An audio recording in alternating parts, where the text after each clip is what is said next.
वंदे पुरुषोत्तमम्। उत्सवे आगत इष्टप्राण दादा मायेरा प्रत्येकके आमार प्रणाम एवं जयगुरु जानाচ্ছি। सबकिछुर मूले হচ্ছে কি জানেন, এই আয়োজনের পিছনের যে কারণ অর্থাৎ আমাদের যেটা ভাবনা এবং চিন্তা, আপনারা প্রত্যেকে ঠাকুরের মানুষ হয়ে উঠুন। আমরা যদি ঠাকুরের হতে পারি তাহলে আমাদের সন্তান সন্ততি পরিবার সকলকে নিয়ে আমরা যে সুখে শান্তিতে থাকব, নিরাপদে থাকব, সুস্থ স্বাস্থ্য নিরোগ জীবন নিয়ে থাকতে পারবো, এতে সন্দেহ করার কিছু নাই।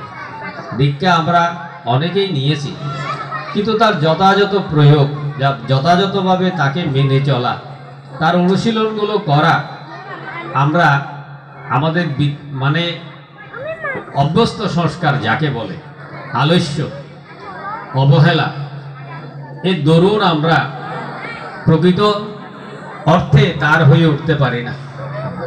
এই বাধাগুলোর নাম হচ্ছে বৃত্তি প্রবৃত্তি। বৃত্তিটাকে ওভারকাম করতে হবে। কিরকম? আমাদের বিশ্বাসটা গভীর হতে হবে। গভীর বিশ্বাসে সবই হতে পারে। ঠাকুর বলতেছেন যে গভীর বিশ্বাসে সবই হতে পারে। আমি একজন অসুস্থ মানুষ, আমার আত্মবিশ্বাস যদি থাকে যে আমি সুস্থ হবই, আপনি অটোমেটিক সুস্থ হবেন। এটা হচ্ছে মূল জিনিস। সেই জন্য দৈনন্দিন অনুশীলনগুলো সুন্দরভাবে করতে হয়। ইষ্টবৃত্তি, প্রার্থনা, নাম ধ্যান, তারপর নিরামিষ খাওয়া, বিশেষ বিশেষ সময়ে অবিচ্ছন্ন ব্রত করা, এগুলি খুবই প্রয়োজনীয় জিনিস। আমি এই কথাগুলো বহুদিন যাবৎ আমরা চাঁদগা সৎসঙ্গে যখনই অধিবেশন আদি করি তখন প্রত্যেককে বলি, এবং দীক্ষা দেওয়ার সময় দীক্ষা বাসরেও কিন্তু এই কথাগুলো বলা হয়। কিন্তু পরবর্তী সময়ে হয়তো তারা সেরকম সঙ্গ পায় না বা সেরকম সঙ্গে তারা অভ্যস্ত হতে পারে না, যার পরিপ্রেক্ষিতে কিছুদিন পরে তারা একটু ঢিলাঢালা অবস্থা হয়ে যায়। তো এটা হলে কিন্তু জীবনের গতিটা কিন্তু কমে যায়। গতি বাড়াতে হলে এটা নিখুঁতভাবে করতে হবে। আমাদের যার গতি যত বেশি সে তত উন্নত। গতিটাকে বাড়াতে হলে নিয়মিত নাম ধ্যান করতে হবে। আর নাম ধ্যান করার জন্য ঠাকুর বাণী দিয়েছেন, কথা বলেছেন, বিভিন্ন প্রসঙ্গে তিনি আলাপ আলোচনা করেছেন। আমাদের স্বার্থ কি? আমাদের স্বার্থ হচ্ছে যে মানুষ, স্বার্থ হচ্ছে জীবন। তো এই জীবনকে যদি আমরা হেলাফেলা করি তাহলে জীবনের অস্তিত্ব রক্ষা করা তো আমাদের পক্ষে কখনোই সম্ভব হবে না। মানুষের বৃত্তি প্রবৃত্তি থাকবেই। আর আমরা যারা ঠাকুরকে ঘিরে ঠাকুরের এই পবিত্র দীক্ষা শিক্ষার সাথে যুক্ত হয়ে সেই বৃত্তি প্রবৃত্তি থেকে যদি উঠতে না পারি, তাহলে সেই মহান আদর্শকে তো অবমাননা করাই হলো। আর অবমাননা যদি করা হয়, আমাদের জীবন যে উন্নত হবে এতে তো সন্দেহ করার মতো বিষয়, প্রশ্নই তো আসে না। জীবনটা সামনের দিকে বর্ধিত হবে।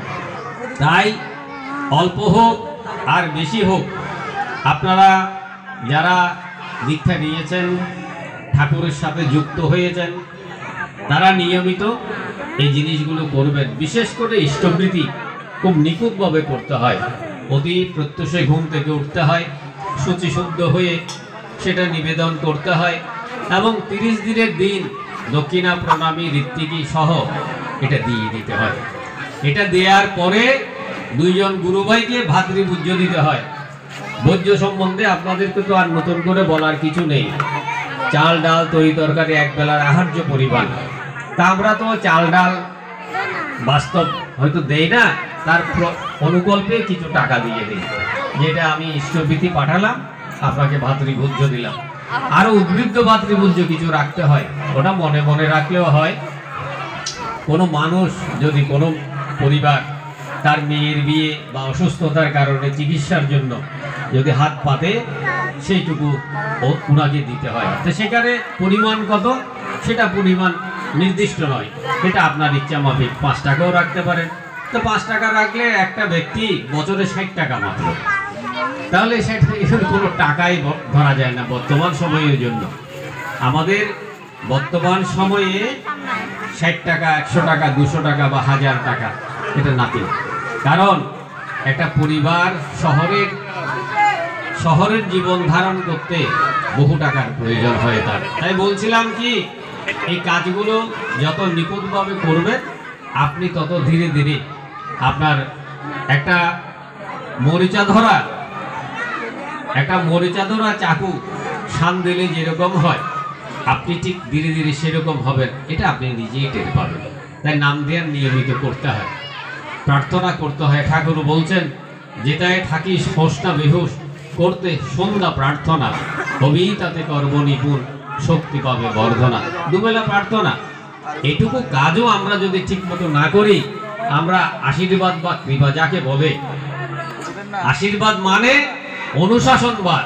এই যে অনুশাসনবাদটা মানে সকাল সন্ধ্যা আমরা যে প্রার্থনা, এটা যদি করি, কর্মের একটা ফল তো আছে। আপনি ঈশ্বরের কথা বাদ দিন, অস্তিত্বকে মানেন তো অস্তিত্বের জন্য আপনি তো কর্ম করছেন, সেই কর্মটাকে কি আপনি অস্বীকার করতে পারবেন?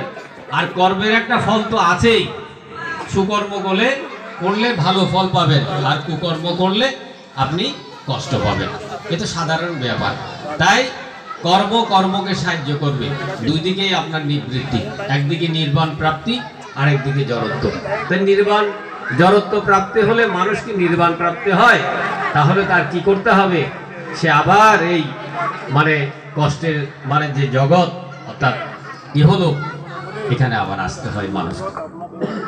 এটা আমার কথা নয়, আমাদের আবহমান কালে লক্ষ লক্ষ কোটি বছর আগের যে ঋষিরা, তাদের সাধনলব্ধ কথা। আর আপনি যে সনাতনী অংশভুক্ত যে নরনারী, আপনারা আর্য জাতি বলে আমাদেরকে, আমরা তো এখন ধরতে গেলে এটা অপভ্রংশ হয়ে গেছে। আমাদের ধর্ম তা হচ্ছে বিজ্ঞান। এ কোনো অলৌকিক বা আকস্মিক বা কোনো ধরনের আজে বাজে কোনো বিষয় নয়। আপনি প্রত্যেকটা জিনিস যদি চিন্তা করে দেখেন, ভেবে দেখেন যে এই কাজটা কেন করতে বলেছে, এই কাজের মাহাত্ম্য কি, আপনি এটার উত্তর পেয়ে যাবেন, এটার বাস্তব উত্তর আপনি পেয়ে যাবেন। তাই বলছিলাম, যাই হোক, পরিবার পরিজন এবং নিজে, আমাদের জন্মকর্ম প্রকৃতিগত একটা লিমিটেশন আছে।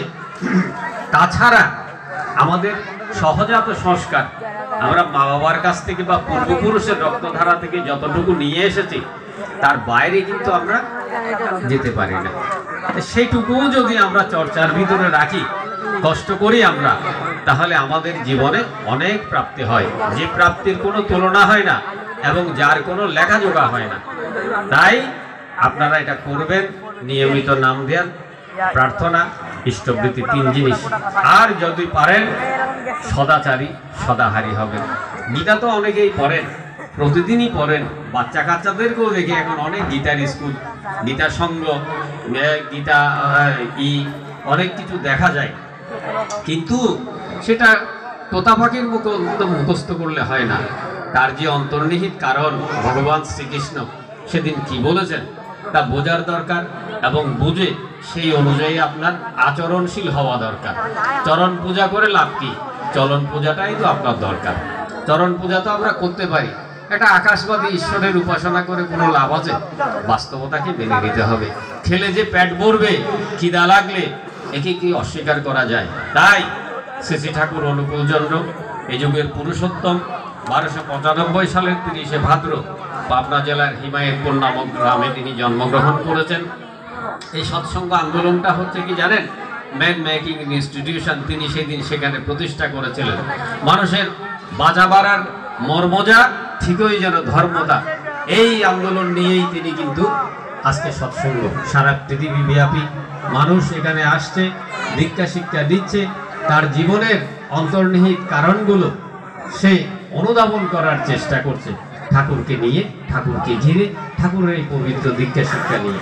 আমরা যারা মাঠে ঘাটে ঘুরে বেড়াই, আমরা তার পবিত্র বেদমন্ত্র আপনাদের কাছে পরিবেশন করে থাকি। সেখান থেকে কিছু যদি আপনারা নিয়ে যেতে পারেন, তাহলে জীবন আপনাদের সুন্দর হবে, সার্থক হবে, এই উৎসবে আসা সার্থক হবে।